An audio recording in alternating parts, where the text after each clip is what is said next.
ಕನ್ಯಾ ರಾಶಿಯವರಿಗೆ 2026 ಹೇಗಿರುತ್ತೆ? ಕನ್ಯಾ ರಾಶಿ ಅಂದ್ರೆ ಪರ್ಫೆಕ್ಷನಿಸ್ಟ್ ಅಂತ ಹೇಳ್ಬೋದು. ಇವ್ರು ಮಾಡೋ ಪ್ರತಿಯೊಂದು ಕೆಲಸ ಕೂಡ ಅಚ್ಚುಕಟ್ಟಾಗಿ ಮಾಡ್ತಾ ಇರ್ತಾರೆ, ಪರಿಪೂರ್ಣವಾಗಿರ್ಬೇಕು ಅಂತ ಹೇಳಿ ಬಯಸ್ತಾ ಇರ್ತಾರೆ. ಸಣ್ಣ ತಪ್ಪುಗಳನ್ನ ಕೂಡ ಇವರು ಸಹಿಸ್ಕೊಳ್ಳೋದಿಲ್ಲ ಅನ್ನೋದಕ್ಕಿಂತ ಇವ್ರಿಗೆ ಒಂದು ಗಲೀಜಾಗಿ ಇಡೋದು ಅಥವಾ ಹಂಗಂಗೆ ಇರೋದು ಇಷ್ಟಪಡೋದಿಲ್ಲ, ನೀಟಾಗಿರಬೇಕು ಅಂತ ಹೇಳಿ ಬಯಸ್ತಾರೆ. ಇವ್ರಿಗೆ ಸ್ವಲ್ಪ ಅನಾಲಿಟಿಕಲ್ ಮೈಂಡ್ ಸೆಟ್ ಆಗುತ್ತೆ, ವಿಶ್ಲೇಷಣಾತ್ಮಕ ಬುದ್ಧಿ ಇರುತ್ತೆ. ಹಾಗೆ ಯಾವುದೇ ನಿರ್ಧಾರ ತೆಗೆದುಕೊಳ್ಳೋದಕ್ಕಿಂತ ಮುಂಚೆ ಅವರ ಸಾಧಕ ಬಾಧಕ ಎಲ್ಲವನ್ನ ಕೂಡ ಯೋಚನೆ ಮಾಡಿ ಅನಂತರ ಡಿಸಿಷನ್ ಅಂತ ತಗೊಳ್ತಾರೆ. ತರ್ಕಬದ್ಧ ಆಲೋಚನೆ ಅಂತ ಹೇಳಿ ಮಾಡ್ತಾರೆ, ಸೂಕ್ಷ್ಮ ಆಲೋಚನೆ ಎಲ್ಲವೂ ಕೂಡ ಇವರಲ್ಲಿ ಇರುತ್ತೆ. ಅಂದರೆ ತುಂಬ ಒಂದು ಔಟ್ ಆಫ್ ದ ಬಾಕ್ಸ್ ಯೋಚನೆ ಮಾಡಿ ಅವ್ರ ನಿರ್ಧಾರಗಳನ್ನು ತಗೊಳ್ತಾರೆ. ಶಿಸ್ತು ಮತ್ತು ಸಂಘಟನೆ ತುಂಬ ಇಂಪಾರ್ಟೆಂಟ್ ಆಗಿರುತ್ತೆ. ಶಿಸ್ತುಬದ್ಧ ಜೀವನ ಮಾಡೋವಂಥದ್ದು ಇಷ್ಟಪಡ್ತಾರೆ. ಟು ಡೂ ಲಿಸ್ಟ್ ಅಂದರೆ ಒಂದು ಲಿಸ್ಟ್ ಹಾಕ್ಕೊಂಡು ಮತ್ತೆ ಒನ್ ಬೈ ಒನ್ ಮಾಡ್ಕೊಂಡು ಹೋಗ್ತಾ ಇರ್ತಾರೆ. ನಿಗದಿತ ಜಾಗದಲ್ಲಿ ಒಂದು ಕರೆಕ್ಟಾಗಿ ಮಾಡುವಂಥದ್ದು, ನೀಟಾಗಿ ಮಾಡುವಂಥದ್ದು ಕನ್ಯಾ ರಾಶಿ ಬಗ್ಗೆ ಹೇಳಬೇಕಾಗಿರೋ ವಿಚಾರಗಳು. 2025ರಲ್ಲಿ ಇವರು ಬಹಳ ಒಂದಷ್ಟು ಕಷ್ಟ ನಷ್ಟ ಎಲ್ಲವನ್ನ ನೋಡಿರ್ತಾರೆ.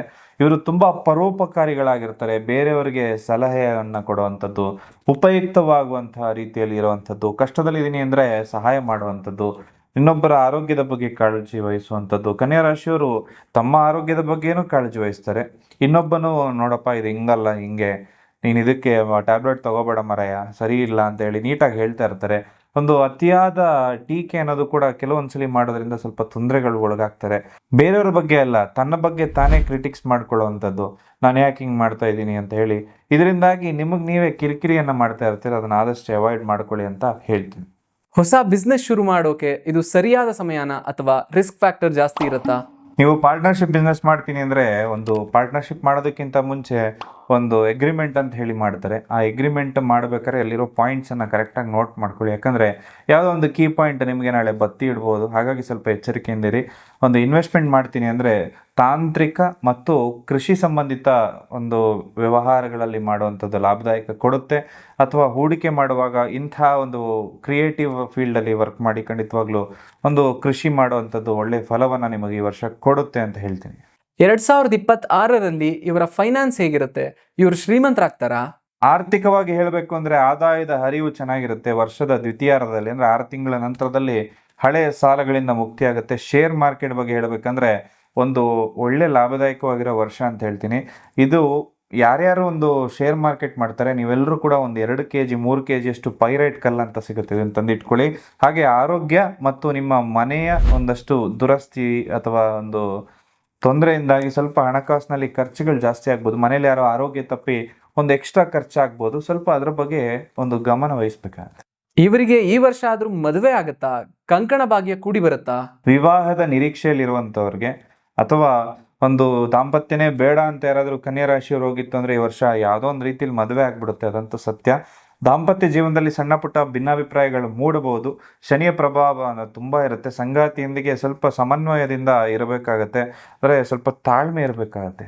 ಲವ್ ಲೈಫ್ ಹೇಗಿರುತ್ತೆ? ಈ ವರ್ಷ ಆದ್ರೂ ಎಲ್ಲ ಚೆನ್ನಾಗಾಗತ್ತಾ ಅಥವಾ ಬ್ರೇಕಪ್ ಆಗೋ ಚಾನ್ಸಸ್ ಇರುತ್ತಾ? ಸ್ವಲ್ಪ ಒಂದಷ್ಟು ಗಾಂಭೀರ್ಯತೆ ಅನ್ನೋದಿರುತ್ತೆ ಪ್ರೀತಿಯಲ್ಲಿ. ಅಂದರೆ ಇಷ್ಟು ದಿನ ಆಟ ಆಡ್ಕೊಂಡು ಇದ್ಬಿಟ್ರಿ ಅಂದರೆ ಇನ್ಮೇಲೆ ನಿಮ್ಮ ಸಂಗಾತಿಯನ್ನು ಅರ್ಥ ಮಾಡ್ಕೋಬೇಕು, ಅವ್ರನ್ನ ಉಳಿಸ್ಕೋಬೇಕು ಅಂದರೆ ನೀವೊಂದು ಸ್ಟ್ರಿಕ್ಟ್ ಆಗಿರೋ ರೂಲ್ಸನ್ನು ಹಾಕೋಬೇಕಾಗತ್ತೆ. ಯಾಕಂದರೆ ನಾನು ಹೆಂಗೆ ಗೋ ವಿತ್ ದ ಫ್ಲೋ ಅಂತ ಇರ್ತಾರೆ, ನನ್ನ ಕೆಲಸ ಬಿಡಪ್ಪ ಏನೋ ಮಾಡ್ಕೊಳ್ಳೋಣ ಅಂತೇಳಿ ಸರಿಯಾದ ರೀತಿಯಲ್ಲಿ ಮಾಡಿ ಖಂಡಿತವಾಗ್ಲೂ ಒಳ್ಳೆಯದಾಗುತ್ತೆ.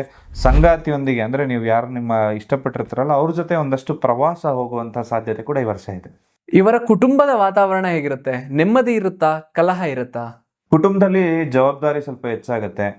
ಅಂದರೆ ಏನೂ ಇಲ್ಲ, ನಾನು ಓಡಾಡ್ಕೊಂಡಿದ್ದೀನಿ ಅಂದರೆ ಸ್ವಲ್ಪ ಈ ವರ್ಷ ಜವಾಬ್ದಾರಿ ನಿಮ್ಮ ತಲೆ ಮೇಲೆ ಬರುತ್ತೆ. ಮಕ್ಕಳ ಶಿಕ್ಷಣ ಅಂತಕ್ಕಂಥದ್ದು ಕೂಡ ತುಂಬ ಇಂಪಾರ್ಟೆಂಟ್. ಅದರ ಬಗ್ಗೆ ಸ್ವಲ್ಪ ಹೆಚ್ಚಿನ ಕಾಳಜಿ ವಹಿಸಿ. ನಿಮ್ಮ ಹಿರಿಯರ ಆರೋಗ್ಯದಲ್ಲಿ ಏರ್ಪೇರಾಗುತ್ತೆ. ಮನೆಯಲ್ಲಿ ಕೆಲವು ಬದಲಾವಣೆ ಅಥವಾ ಸ್ವಲ್ಪ ನವೀಕರಣ ಆಗ್ಬೋದು, ಅದರ ಬಗ್ಗೆ ಚರ್ಚೆ ಕೂಡ ಆಗ್ಬೋದು. ಮನೆಯಲ್ಲಿ ಒಂದಷ್ಟು ಶುಭ ಕಾರ್ಯಗಳು ಕೂಡ ಈ ವರ್ಷ ಆಗುತ್ತೆ. ಆಗ್ತಾ ಇಲ್ಲ ಅಂದರೆ ನಿಮ್ಮ ಮನೆ ದೇವರಿಗೆ ಒಂದ್ಸಲಿ ಹೋಗ್ಬಿಟ್ಟು ಬನ್ನಿ, ಖಂಡಿತವಾಗ್ಲೂ ಕೂಡ ಒಳ್ಳೆಯದಾಗುತ್ತೆ. ಜೊತೆಗೆ ನೀವು ಮನೆಯಲ್ಲಿ ಒಂದ್ಸಲಿ ಸತ್ಯನಾರಾಯಣ ಪೂಜೆ ಈ ವರ್ಷ ಮಾಡಿಸಿ. ಇವರಿಗೆ ಆರೋಗ್ಯ ಹೇಗಿರುತ್ತೆ? ಆರೋಗ್ಯದ ವಿಷಯದಲ್ಲಿ ದೊಡ್ಡದಾಗಿ ಏನಾದರೂ ಏರುಪೇರಾಗತ್ತಾ?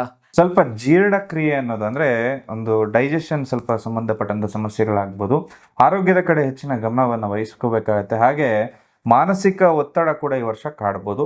ಸಮಯಕ್ಕೆ ಸರಿಯಾಗಿ ಊಟ ಮಾಡೋದನ್ನು ತುಂಬ ಇಂಪಾರ್ಟೆಂಟು, ಅದನ್ನು ಕರೆಕ್ಟಾಗಿ ಮಾಡಿ. ಪೌಷ್ಟಿಕ ಆಹಾರ ಸೇವನೆ ಅನ್ನೋದನ್ನು ಸ್ವಲ್ಪ ಗಮನವನ್ನು ಕೊಟ್ಕೊಳ್ಳಿ ಅಂತ ಹೇಳ್ತೀನಿ. ದಿನನಿತ್ಯ ಯೋಗಾಸನ ಮಾಡೋದು ಒಳ್ಳೆಯದು. ಯಾವ ವಿಷಯದಲ್ಲಿ ಇವ್ರು ತುಂಬಾ ಎಚ್ಚರಿಕೆಯಿಂದ ಇರಬೇಕು? ತುಂಬಾ ದೊಡ್ಡ ಗಂಡಾಂತರ ಅನ್ನೋದೇನಾದ್ರೂ ಇದೆಯಾ? ಶನಿಯ ದೃಷ್ಟಿ ಅಂತ ಹೇಳ್ತೀನಿ. ನಿಮ್ಮ ರಾಶಿ ಮೇಲೆ 7ನೇ ಮನೇಲಿ ಇದ್ದಾನೆ ಶನಿ, ಆದರೂ ಕೂಡ ಸ್ವಲ್ಪ ಇದು ನಿಮಗೆ ಕಿರಿಕಿರಿ, ವಿಳಂಬ ಎಲ್ಲದನ್ನು ಕೊಡುತ್ತೆ. ಹಾಗೆ ಸ್ವಲ್ಪ ಮಾನಸಿಕವಾಗಿ ಕಿರಿಕಿರಿ ಕೂಡ ಕೊಡ್ಬೋದು. ಮಾಡಿದ ಕೆಲಸಕ್ಕೆ ತಕ್ಕದ ಫಲವನ್ನು ಸಿಗದೇ ಇರೋದ್ರಿಂದ ಸ್ವಲ್ಪ ನಿರಾಶೆ ಕೂಡ ಆಗ್ಬೋದು.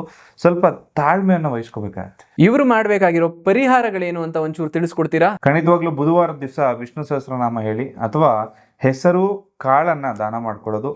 ಗಣೇಶನ ಆರಾಧನೆ ಮಾಡ್ಕೊಳ್ಳಿ. ಓಂ ಗಣಪತಯೇ ನಮಃ ಅಂತ ಹೇಳಿ. ವಕ್ರತುಂಡ ಮಹಾಕಾಯ ಕೋಟಿ ಸೂರ್ಯ ಸಮಪ್ರಭ ನಿರ್ವಿಘ್ನಂ ಕುರು ಮೇ ದೇವ ಸರ್ವ ಕಾರ್ಯೇಷು ಸರ್ವದಾ ಈ ಮಂತ್ರ ದಿನನಿತ್ಯ ಹೇಳ್ಕೊಳ್ಳಿ. ಶನಿ ಶಾಂತಿ ಅಂತಕ್ಕಂಥ ಹೋಮವನ್ನು ಮಾಡಿಸ್ಕೊಳ್ಳೋದು ಒಳ್ಳೆಯದು. ಶನಿವಾರ ಅಶ್ವತ್ಥ ಮರಕ್ಕೆ ಒಂದು ಪ್ರದಕ್ಷಿಣೆ ಹಾಕುವಂಥದ್ದು, ಅಲ್ಲಿ ದೀಪವನ್ನು ಹಚ್ಚಿಡೋದು, ಅಥವಾ ಪಕ್ಷಿಗಳಿಗೆ ಕಾಳುಗಳನ್ನು ಹಾಕುವಂಥದ್ದು. ಪಕ್ಷಿಗಳನ್ನ ಕೂಡಲೇ ಬರೀ ನಮ್ಮ ಒಂದು ಪಿಜನ್ಸ್ ಅಂತಾರೆ, ಅಂದರೆ ಪಾರಿವಾಳ ಮಾತ್ರ ಅಲ್ಲ, ಉಳಿದಿರೋ ಹಕ್ಕಿಗಳನ್ನ ಕೂಡ ಗಮನದಲ್ಲಿ ಇಟ್ಕೊಳ್ಳಿ. ಅದಕ್ಕೆ ಊಟ ಹಾಕಿ.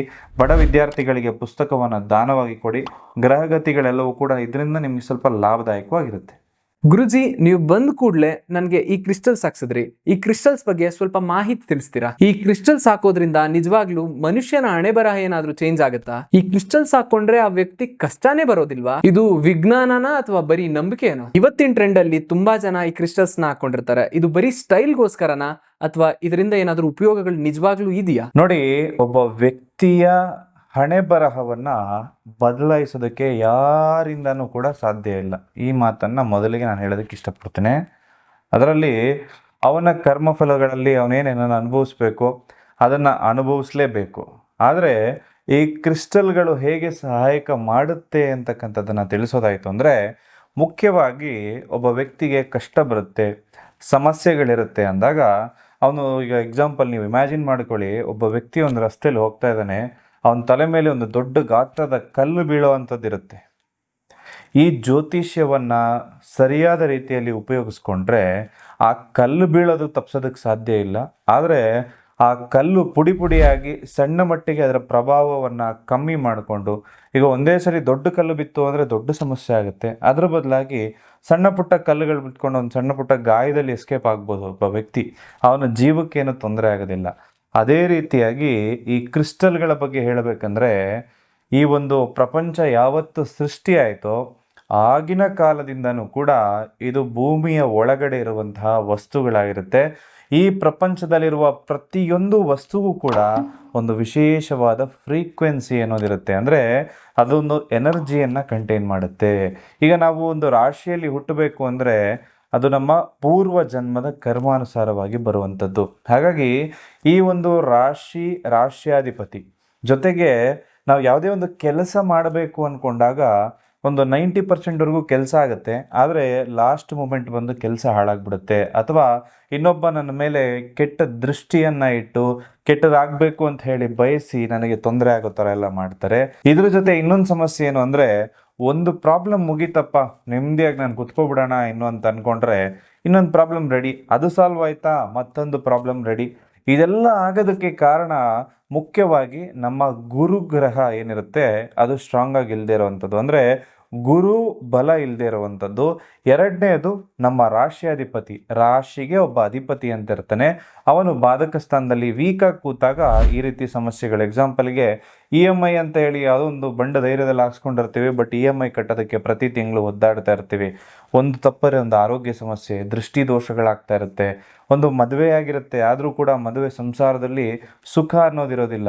ಇದೆಲ್ಲದೂ ಕೂಡ ಈ ಕ್ರಿಸ್ಟಲ್ಸ್ ನಮ್ಮ ಚಕ್ರಗಳನ್ನು ಬ್ಯಾಲೆನ್ಸ್ ಮಾಡುತ್ತೆ. ಜೊತೆಗೆ ನಮ್ಮ ಗ್ರಹಗತಿಗಳು ಒಂದು ಗುರುಗ್ರಹ ಪ್ಲಸ್ ರಾಶ್ಯಾಧಿಪತಿಯನ್ನು ಆಕ್ಟಿವೇಟ್ ಮಾಡೋದ್ರಿಂದ ಈ ಸಮಸ್ಯೆಗಳು ಬಹುತೇಕ ಕಮ್ಮಿ ಆಗುತ್ತೆ. ಇದನ್ನು ಹಾಗೆ ಹಾಕ್ಕೊಳ್ಳೋದಲ್ಲ, ಇದನ್ನು ನಿಮ್ಮ ಹೆಸರಲ್ಲಿ ಪ್ರಾಣ ಪ್ರತಿಷ್ಠಾಪನೆ ಮಾಡ್ಕೋಬೇಕು, ನಿಮ್ಮ ಮನೆ ದೇವರ ಹೆಸರಲ್ಲಿ ಪ್ರಾಣ ಪ್ರತಿಷ್ಠಾಪನೆ ಮಾಡ್ಕೋಬೇಕು, ಇದನ್ನು ಆಗಾಗ ಎನರ್ಜೈಸ್ ಮಾಡ್ಕೊಳ್ಬೇಕು. ಎಲ್ಲದರ ಮಾಹಿತಿಯನ್ನು ಕೂಡ ಈ ಕ್ರಿಸ್ಟಲ್ ತಗೊಳ್ಳೋವಂಥವ್ರಿಗೆ ನಾವು ಖಂಡಿತವಾಗ್ಲೂ ಕೊಡ್ತಾ ಇರ್ತೀವಿ. ಅದನ್ನು ಹಾಕ್ಕೊಂಡು ತುಂಬ ಜನ ಅವ್ರ ಜೀವನದಲ್ಲಿ ಬರಬಹುದಾದ ಕಷ್ಟಗಳು ಅಥವಾ ಬಂದಿರುವಂತಹ ಕಷ್ಟಗಳನ್ನು ಈಸಿಯಾಗಿ ದಾಟ್ಕೊಂಡು ಹೋಗಿದ್ದಾರೆ, ಪಾರಾಗಿದ್ದಾರೆ. ಯಾಕಂದರೆ ಇದನ್ನು ಒಂದು 100 ಜನಕ್ಕೆ ನಾವು ಕೊಟ್ಟು ಅವರ ರಿವ್ಯೂ ತಗೊಂಡ ಮೇಲೇ ನಾವು ಇದನ್ನು ಒಂದು ಜನಕ್ಕೆ ಹಾಕ್ಕೊಳ್ಳಿ ಅಂತ ಹೇಳಿ ರೆಕಮೆಂಡ್ ಮಾಡೋದು ಬಿಟ್ಟರೆ, ಅವರ ರಿವ್ಯೂವನ್ನು ತಗೊಂಡ ನಂತರದಲ್ಲೇ ನಾವು ಇದನ್ನು ಜನಕ್ಕೆ ಹಾಕಿಸ್ತಾ ಇರ್ತೀವಿ. ಜೊತೆಗೆ ಗಮನಿಸ್ಕೋಬೇಕಾಗಿರೋ ವಿಚಾರ ಏನಂದರೆ, ಇದಕ್ಕೆ ಯಾವುದೇ ರೀತಿ ಅಂಟಾಗಲಿ ಮುಟ್ಟಾಗಲಿ ಇರೋದಿಲ್ಲ. ಜೊತೆಗೆ ನೀವು ಒಂದು ಯಾವುದೇ ಒಂದು ಆಹಾರ ಪದ್ಧತಿಯನ್ನು ಇಟ್ಕೊಂಡಿದ್ರು, ಮಾಂಸಾಹಾರ ಸ್ವೀಕಾರ ಕೂಡ ಈ ಒಂದು ಮಣಿಗಳನ್ನು ಧರಿಸ್ಕೊಂಡು ಮಾಡಿದ್ರು, ಅದರಿಂದ ನಿಮಗೆ ಏನೇ ನೆಗೆಟಿವ್ ಆಗೋದಿಲ್ಲ. ಹಾಗಾಗಿ ಪ್ರತಿಯೊಬ್ಬರು ಕೂಡ ಅದನ್ನು ಧರಿಸ್ಕೋಬೋದು. ಅದನ್ನು ಪ್ರಾಣ ಪ್ರತಿಷ್ಠಾಪನೆ ಮಾಡಿಸಿ ನಿಮ್ಮ ಹೆಸರಲ್ಲಿ ಧರಿಸ್ಕೊಳ್ಳೋದ್ರಿಂದ 10 ಪಟ್ಟು ಹೆಚ್ಚಿನ ಫಲಿತಾಂಶ ಈ ಮಣಿಗಳು 100% ಕೊಡುತ್ತೆ. ಒಟ್ಟಾರೆಯಾಗಿ ಹೇಳೋದಾದ್ರೆ 2026 ಇವರಿಗೆ ಹೇಗಿರುತ್ತೆ? ಇವರಿಗೆ ಇದು ಲಕ್ಕಿ ವರ್ಷನಾ, ಚಾಲೆಂಜಿಂಗ್ ವರ್ಷನಾ? ಈ ವರ್ಷ ಸ್ವಲ್ಪ ಜವಾಬ್ದಾರಿ ಅನ್ನೋದು ಹೆಚ್ಚಾಗುತ್ತೆ. ಶನಿದೇವರು ನಿಮ್ಮ ರಾಶಿಯಿಂದ 7ನೇ ಮನೇಲಿ ಸಂಚರಿಸೋದ್ರಿಂದ ಕೆಲವು ಕಠಿಣ ಪಾಠಗಳನ್ನು ಕಲಿಸ್ತಾನೆ. ಗುರುವಿನ ಕೃಪೆ ಇರುತ್ತೆ, ಆರ್ಥಿಕವಾಗಿ ಲಾಭದಾಯಕವಾಗಿರುತ್ತೆ. 70% ಚೆನ್ನಾಗಿರುತ್ತೆ, 30% ಸ್ವಲ್ಪ ಅಡೆತಡೆಗಳಿರುತ್ತೆ.